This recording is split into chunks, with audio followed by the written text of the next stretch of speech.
네, 두 분 어서 오시고요. 안녕하세요. 네, 안녕하세요. 예. 네. 두 분 다 반팔이시네요.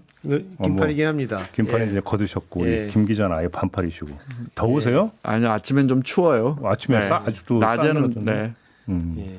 아, 혈기왕성하시고. 예, 제이비도 아주 그냥 좋으십니다. 아주 그냥. 저는 예. 추워요. 원래 외모로 진행하시는 스타일이어가지고. 좋은 말씀이신 것 같습니다. 좋은 말씀은 이게 더 있는 것 같은데 일본이 국민들한테 돈 주기로 했습니까?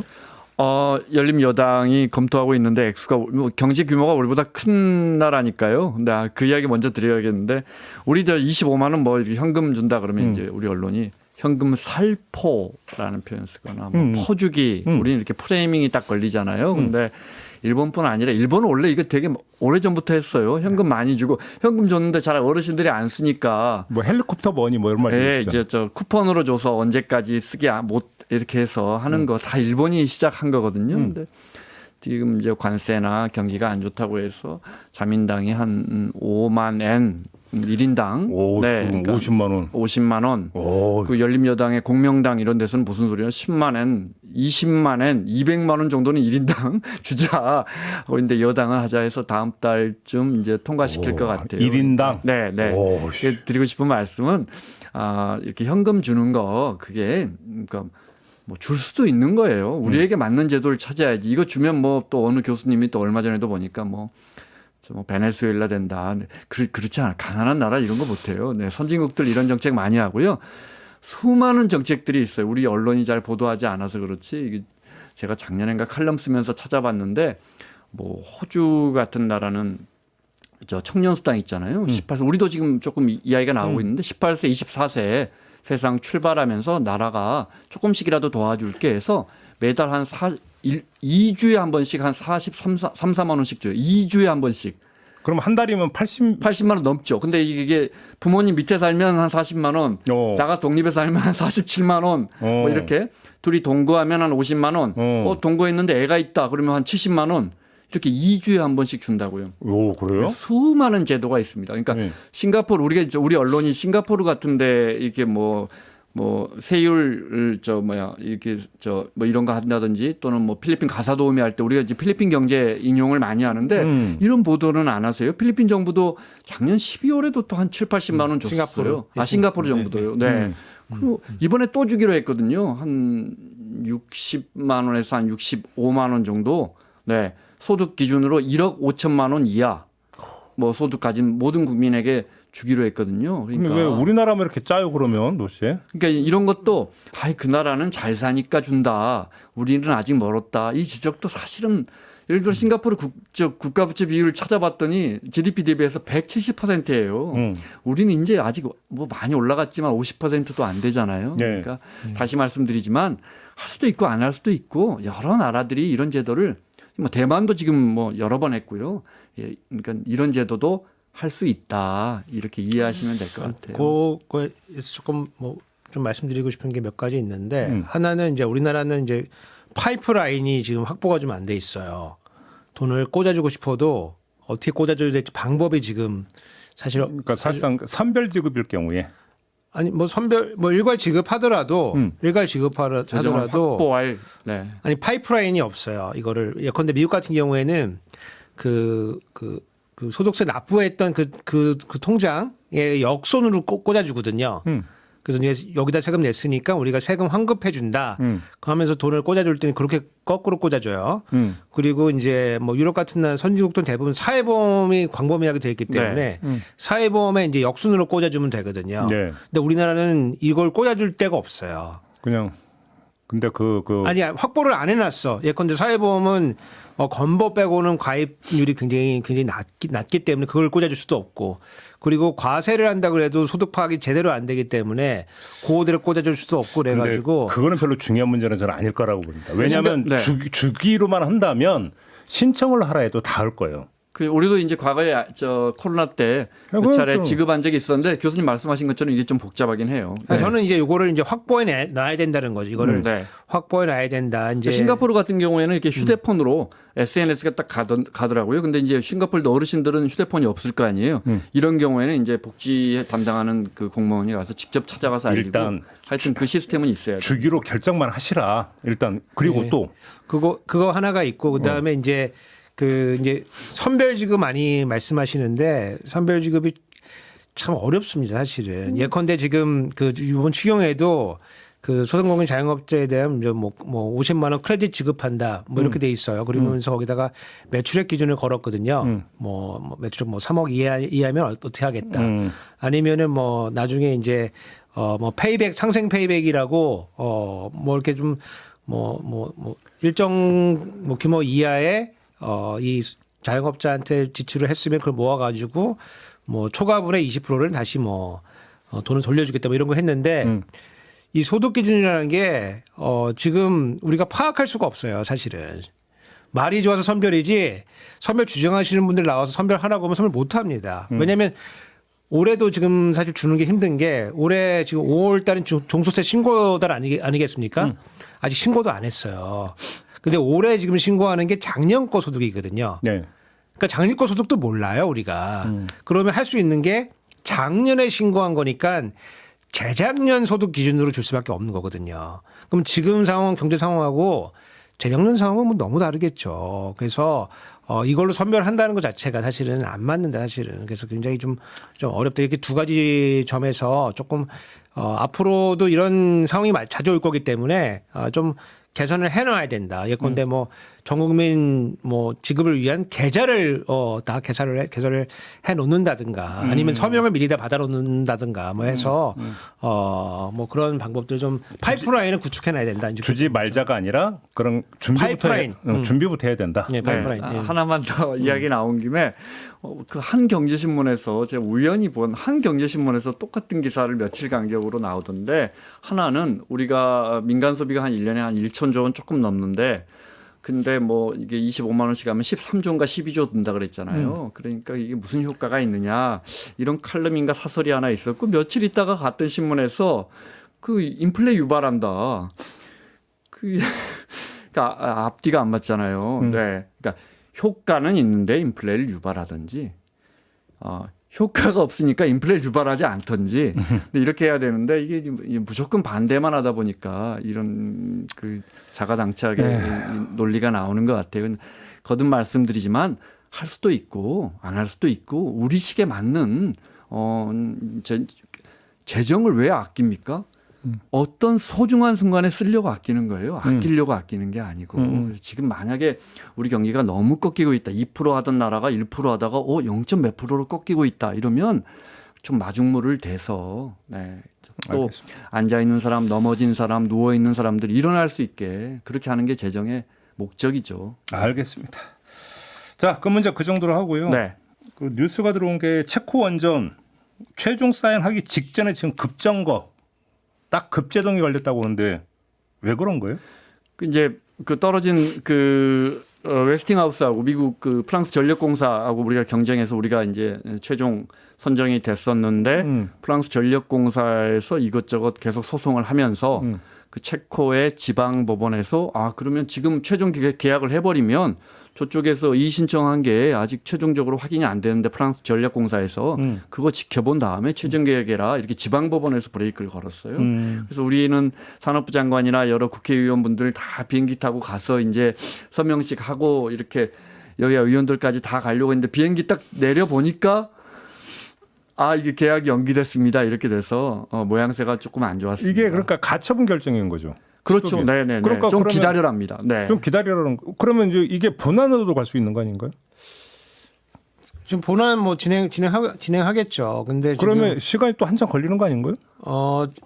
지금 이제 여기 그 우리나라 치면은 이제 한전인데 체코 이제 한전에서 요거 이제 항소를 지금 해놓은 상태예요. 그래서 그걸 이제 봐야 되겠지만은 어쨌든 이게 뭐 단시간에 지금 뭐 끝날 것 같지는 않다 이제 이렇게 보이고 다만 이제 질 거냐 그러면은 체코 정부 측의 입장은 지금 한국과의 계약이 너무 좋기 때문에 이거를 파토내고 싶어 하지는 않는다. 그래서 이제 그렇게 보여져요. 그래서 지금 시비를 걸고 있는 게 이제 그 절차의 공정성이 어떠냐, 투명성이 어떠냐 요거 하나가 있고 더 중요한 거는 이제 우리 한수원이 이제 체코 전력공사에다가 이제 한 계약이 좀 가격이 굉장히 싼 가격을 과 좋은 조건을 제시했는데 이게 좀 문제 있는 거 아니냐. 저가 수주 논란이 좀 있었죠. 그래서 이게 지금 두 가지인데 하나는 이렇게 저가를 할 수 있는 원천이 니네 한국에서 보조금 받아서 그런 거 아니냐. 그래서 공정거래 이슈가 이제 하나가 있고 그다음에 이제 그 내용을 조금 더 들여다 보면은 이게 이제 고정 가격이라는 걸 지금 한 거거든요. 네. 우리가 지금 다른 나라와 계약을 하는데 예컨대 물가가 올라간다든가 자재값이 올라간다든가 아니면 환율 문제가 생긴다든가 기타 등등 여러 가지 문제가 생긴 거를 한수원이 떠안는다. 이게 기본 구조가. 그렇게 하니까 이렇게 좋은 계약을 니네가 내밀었으니까 체코가 이렇게 할 수밖에 없는데 이 자체가 니네 지금 공정거래에 이슈가 있는 거 아니냐라고 해서 지금 지방법원에다가 지금 행정소송을 걸어놓은 건데 이게 가처분 인용이 된 겁니다. 그래서 지금 뭐 그 체코 전력공사 측 입장은 뭐 여러 가지 얘기를 하고 있지만은 기본적으로는 이게 안보 이슈 아니냐. 그래서 이거 공정거래 이 문제를 조금 비껴갈 수 있는 이런 조항들 있는 거 아니냐. 이렇게 해서 지금 법적 이 뭐 쟁점이 벌어지고 있고 이게 지금 그 한수원 측에서는 지금 이게 뭐라고 무슨 뭐 온타임 온 버짓인가 뭐 하여간 자기네 뭐 아주 그 공기를 단축시켜 가지고 최신 기술로 우리가 빠르게 공급할 수 있기 때문에 이 짧은 시간 내에 생길 수 있는 여러 가지 거시적인 이런 충격들은 우리가 다 감내할 수 있는 거다. 그리고 우리가 옛날 해봤다. 우리 이 게임을 해봤어요. 그 영화에도 나오잖아. 그 오징어 게임 나오잖아. 뭐 이러고 있는 거죠 지금. 근데 어차피 저가 수주 논란이 불거진 바가 있었는데 국내적으로도 그럼 엎어진 김에 쉬어간다고 이참에 그냥 한번 다시 재검토하는 건 어떻게 생각하세요? 그러니까 좋은 지적이세요. 우리가 23조짜리인데 이게 26조가 돼서 이게 왜 26조지 봤더니 환율이 떨어져서 이게 우리 대한민국 영업사원 1호 영업사원이 이게 정말 핵심 국정 과제 중에 하나였던 거 아니죠? 이거 그래서 이제 작년 9월에 윤 대통령이 직접 가서 이거 내가 땄습니다. 이렇게 했던 아주 큰 사업인데 그러니까 윤 대통령이 또 그것도 그 좀 상당 부분 기여를 한 거죠. 우리 돈의 가치를 떨어뜨려서 23조 사업이 26조 사업이 돼버렸는데 어떻게 보니까. 근데 이제 사업은 따야죠. 우리가 원전 기술이 있으니까 사업은 따야 하는데 지금 말씀하신 것처럼 이번 기회 우리 줄 것 같아요. 체코 정부도 교수님 말씀하신 것처럼 이게 지방 정부 이 결정에 대해서 굉장히 좀 화가 나 있더라고요. 이건 그래서 정부가 잘 되고 한국 정부랑 잘 되고 있는데 이러느냐 뭐 이런 분위기라서 우리한테 줄 것 같은데 이번 기회에 우리가 입찰가가 프랑스 전력공사의 절반 가까이에 들어갔어요. 네, 그러니까 얼마나 우리 이게 남겨야 되는 게 하나가 있고 그다음에 설령 우리가 정말 조금 지금 수익률이 우리가 바라카 유전 두바이 바라카 유전 0.3% 수익률 나왔다는 지적이 있었거든요. 0.3이요? 근데 사실 본전으로 들어가도 수주할 경우도 있어요. 그렇게 해서 우리가 이거 다른 유럽 국가의 기술 다음에 또 이렇게 진입을 하면 시장 진입을 하면 또 다른 중동 국가에 시장 진입을 하면 할 수도 있는 거니까 세부 계약을 잘 해야죠. 그래서 뭐 터빈을 어느 기술로 할 것인지 핵 연료는 어떻게 우리가 공급을 할 것인지부터 시작해서 완공한 다음에 뭐 우리가 굴려줄 것인지 뭐 이런 수많은 계약들을 정말 한수원이나 한전이 우리 국민들에게 이익이 나게 혹시라도 정말 그 어떤 뭐 특별한 정치적 의도를 가지고 막 서둘러서 누가 한 건 했네 이렇게 할 게 아니고 정말 지금부터 시간을 벌었으니까 이게 좀 잘 준비를 했어. 바라카 유전 우리가 저 원전 우리가 잘 수주해서 지금 잘 지어놓고도 1조 4천억이 펑크났어요. 추가 비용이. 그래요? 그래서 한수원이 한전하고 싸운다고요. 국제중재재판소 갔어요. 한수원은 한전에 100% 투자된 그러니까 자회사인데 자회사가 부모님 회사를 상대로 한전 상대로 우리 공사비 1조 4천억 더 들었으니까 주세요. 한전은 무슨 말이야? 두바이 정부한테 받아. 저 한수원은 아니 무슨 소리예요? 계약 이렇게 해가지고 한전이 계약 이렇게 해가지고 우리 지금 적잖하게 생겼으니까 한전이 먼저 주시고 한전이 두바이 정부한테 받으세요 해서 어젠가 그제 소송 들어갔거든요. 그러니까 예. 우리 언론이 이 계약 따세 와 우리가 이런 수십 조짜리 원전 계약 땄습니다. 이거만 이거 하지 이게 사실 이 계약서를 잘 들여다볼 수가 없거든요. 그러니까 이번에 정말 알짜배기로 계약했으면 좋겠습니다. 우리 뭐 JB 뭐 기억나실지 모르겠지만 2017년도에 12월쯤에 갑자기 그 당시 임종석 비서실장이 갑자기 뭐 군용기 타고 UAE를 막 방문해가지고 예, 맞아요. 그런 뭐 얘기 왔다 갔다 해서 국방부 관계자랑 같이 예, 막 가가지고 왜 비서실장이 뭐 UAE를 가냐 막 이런 것도 있었고 그 나중에 보니까 그 UAE 원전 수주할 때 그 우리가 군사 지원을 하는 걸로 이면 계약을 했다. 그래서 예컨대 뭐 아랍에미리트 군사적 문제가 생기면 우리가 뭐 자동 개입을 하는 그런 이면 계약을 한 거 아니냐. 그래서 지금 돌아가셨지만은 그 당시에 김태형 국방장관이 뭐 그런 것이 있었을지도 모르겠다 하는 그런 약간 인정하는 발언도 하시고 그러셨거든요. 그래서 모든 계약을 국민들이 다 알아야 되는 건 아니겠지만 지금 뭐 이런 종류의 계약이 상당히 보통 사람들이 보면은 그리고 금융 전문가가 봐도 상당히 좀 우리가 꼭 유리한 거는 아니겠다. 이 계약 자체가 이제 뭐 이럴 것 같아요. 예컨대 지금 이런 계약이 가능한 거는 우리 금융기관들이 정책 금융기관이 또 뒤에서 나서고 있기 때문에 또 가능한 거거든요. 예컨대 지금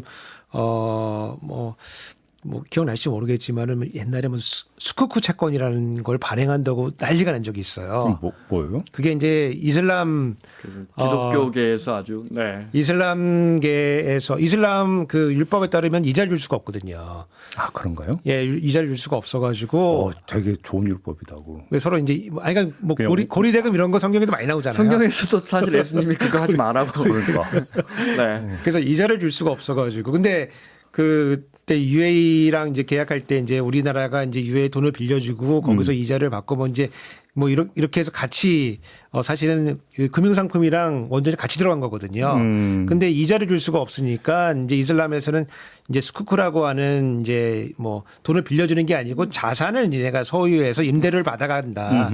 이런 개념으로 만들어 가지고 똑같은 이제 계약을 하는데 우리나라도 이제 그런 거 발행하려고 이제 했다가 돈 꺼주는 식으로 했다가 워낙 기독교계가 반대해 가지고 안 됐거든요, 사실은.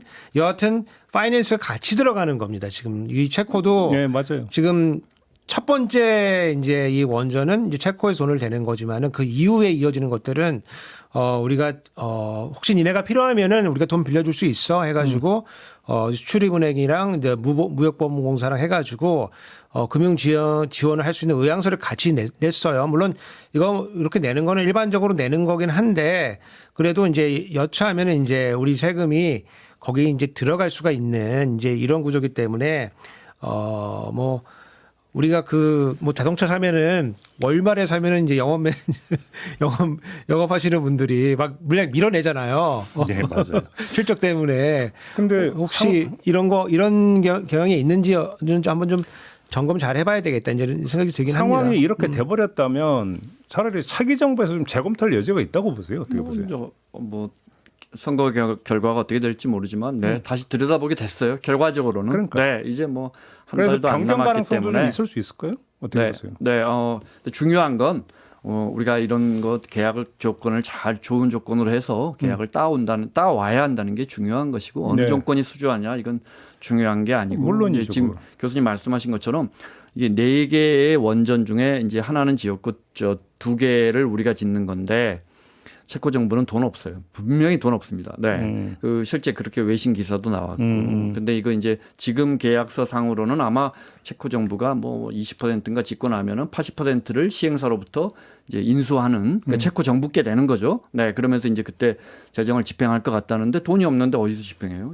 약간 걱정은 돼요. 그래서 우리 이제 우리 무역금융에서 이제 이거 이제 우리가 대줄 수도 있어 이런 원론적인 해서 이제 우리 언론에서 이거 혹시 우리가 빌려주고 우리가 짓는 거 아니냐 이런 의혹 제기가 있었는데 이런 부분도 한번 확인을 해봐야겠습니다. 알겠습니다. 또 하나 좀 짚어보죠. SKT 해킹 사태와 관련해서 최태원 회장이 어제 사과를 했습니다. 좀 어때요? 총평을 좀 해주신다면. 보안이 쉽게 생각하면 한 방에 큰일 난다. 일단 그 말씀을 드리고 싶고. 그렇죠, 그거요. 네. 저는 우리 온 가족 KT이기 때문에 별로 관심 없으시다고. 별 관심 없었다. 그렇구나. 나 역시 네. KT가 약간 좀 서비스 질이 아주 좋은 편은 아닌 것 같은데 네. 왜 이러다. 그래서 전 SKT입니다. 왜? 예전에 한번 털리셨잖아요. 그건 스미싱. 스미싱 털리셨잖아요. 그것도 아픈 기억을 또 이렇게 또 환기시키고 그래요. 그러니까 이제 우리가 하루에도 수천 건씩 뭐 피싱으로든 스미싱으로든 이렇게 이제 휴대폰에서 이제 금융사고가 날 수 있는데 실제 나고 있고 이런 상황이 되니까 이제 소비자들은 더 불안하죠.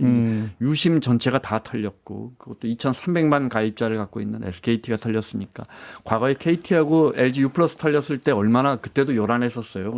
지금처럼 다 털리지도 않았고 일부 뭐 몇십만 이렇게 털렸었는데도 그때도 요란했었고 그런데 SKT는 조금 그 보안에 쓴 비용이 600억인데 KT와 LG U+ 보다 훨씬 작았더군요. 그러니까 우리는 안전해라고 조금 방심했던 것 같아요. 여기서 이 점을 좀 짚어보죠. 그러니까 이게 우리나라는 징벌적 손해배상 제도가 지금 도입이 안 됐잖아요. 일부는 도입돼 있습니다. 일부는 돼 있지만 지금 이런 경우는 안 되다 보니까 예방 비용보다 그러니까 문제가 발생해서 수습 비용이 훨씬 싸게 먹힌다. 그럴 수 있죠. 그러니까 이게 이제 결국은 징벌적 어떤 손해배상이 만약에 도입이 됐다면 이렇게까지 했겠냐. 이 얘기를 많이 하거든요. 어떻게 생각하세요? 지금도 이제 우리가 뭐 계속해서 법을 개정하면서 조금씩 도입은 하고 있지만 그 정도가 이제 미국 같으면 어마어마하잖아요. 그렇죠. 정말 뭐 이렇게 현대차 사고 나가지고는 인명피해로 뭐 한 10억 정도 될 걸 현대차가 속이려고 했다가 뭐 수백억 원 때려 맞아 버리잖아요. 네, 뭐 그런 경우도 있었는데 우리는 예를 들어 이런 개인정보라든지 지식재산권 관련해서는 한 5배까지. 근데 이것도 이제 뭐 피해가 확정돼야 되고 그 피해를 개인이 입증해야 되고 우리 제도도 개선되고 있지만 이런 부분이 아직 멀기 때문에. 그러니까.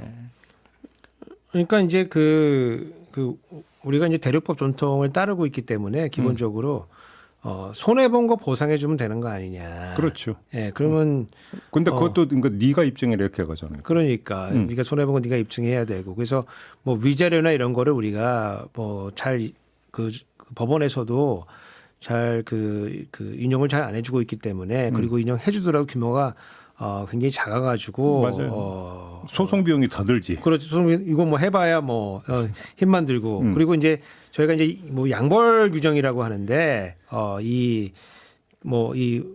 결국에는 뭐 약간 직원들이 약간 문제가 생긴 거 아니겠습니까 사실은. 근데 직원이 어떤 문제를 일으켰을 때는 이 직원이 이렇게 좀 사실 업무를 해태했다고 볼 수도 있는 건데 이렇게 해태했을 때는 회사 자체 구조가 또 있는 거거든요. 그래서 회사도 처벌해야 된다라고 하는 양벌 규정이 사실은 우리 법에는 약간 좀 미비한 게 사실이에요. 그래서 이게 뭐 특별법에 조금 몇 가지 있는 건데 그래서 좀 회사에 이 형사 책임이 너무 제한적이니까 아무래도 회사는 이러고 있다가 야 너 개인 너 전산 책임 너 잘못했잖아 열심히 하라고 했는데 네가 이거 빠뜨렸네 너 개인의 책임 묻고 그리고 빠져나갈 가능성이 높기 때문에 우리 상법에서 그 이사의 그 주주에 대한 충실 의무도 지금 굉장히 미흡하지만은 이런 경우 회사의 책임이 굉장히 크지 않다고 보기 때문에 이제 이게 지금 이러고 있는 거고 이게 어디서 나오냐면은 이 최태원 회장이 뭐 너무 늦게 이제 그렇죠. 그 사과를 했을 뿐만 아니고 그리고 그 과방에 나와가지고 이 대표들이 나와가지고 이거 할 때 보면은 법적인 이런 약간 그런 유보적인 태도를 취하거든요. 사실 예컨대 뭐 번호 이동이나 이런 거 할 때 위약금, 그 약정 기간이 있기 때문에 그거 어떻게 할 거냐 뭐 검토해 보겠다. 그럼 검토 언제 하는 거냐? 검토하는 2년 걸리지 또 그렇게 하면 또. 예. 그러면 여기서 니네가 사고가 생겨서 내가 빨리 움직여야 되는데.